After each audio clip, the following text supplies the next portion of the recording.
This word jihad occurs in the glorious Quran several times, on several occasions. It's even used by our beloved Prophet Muhammad sallallahu alaihi wasallam, Muhammad, may peace be upon him, in several of the authentic hadith.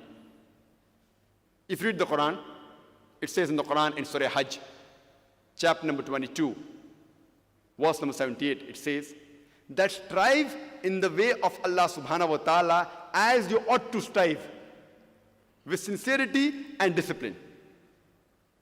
Strive in the way of Allah subhanahu wa ta'ala as you ought to strive.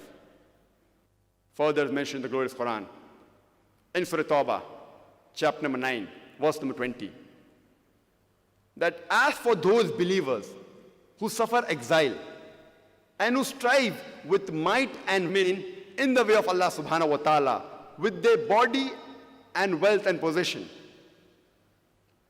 these are the people who shall attain the highest rank in the hereafter. They shall attain the salvation.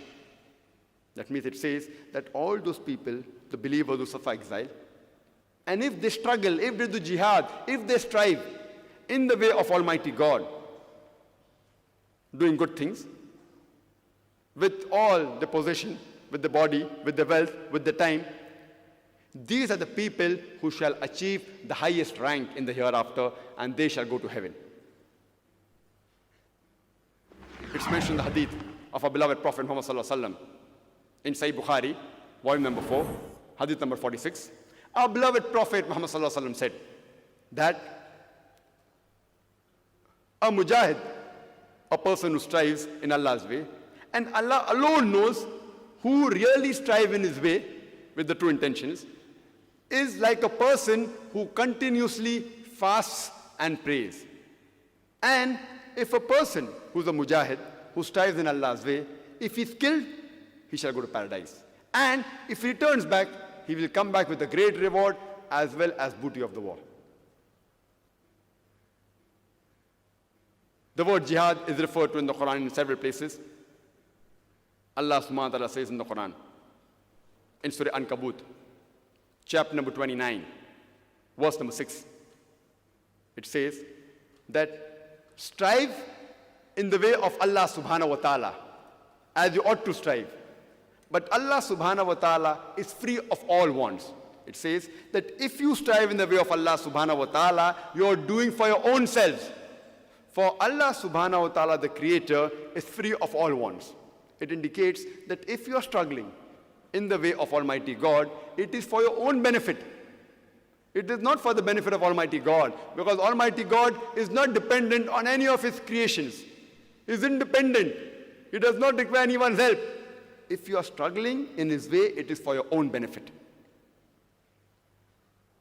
And Allah says in the Quran, in Surah Tawbah, chapter number 9, verse number 24, Kul in kana abaukum, say whether it be for your fathers, wa abnaukum, or your sons, wa ikhwanukum, or your brothers, wa azwajukum, or your spouses, your wives, or husbands, wa ashiratukum, or your relatives, wa amwalun iqtaraftumuha, wa tijaratun takshawna qasadaha, wa masakinu tarzawnaha, the wealth you have amassed, the business in which you deal, the house in which you live.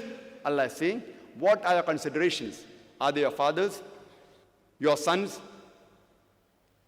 your brothers, your spouses, your relatives, the wealth you have amassed, the business in which you deal, the house in which you live?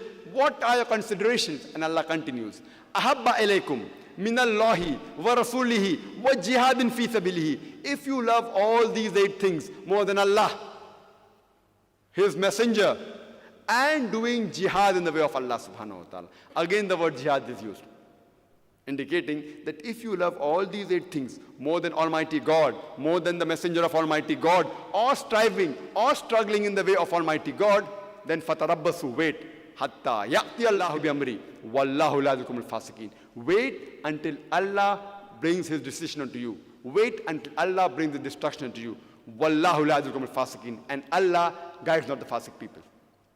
Allah says that if you love all these 8 things more than Allah, Almighty God, more than His messenger, and striving the way of Allah subhanahu wa ta'ala, then wait until Allah brings His decision unto you. And Allah guides not the fasiq people, the rebellious people.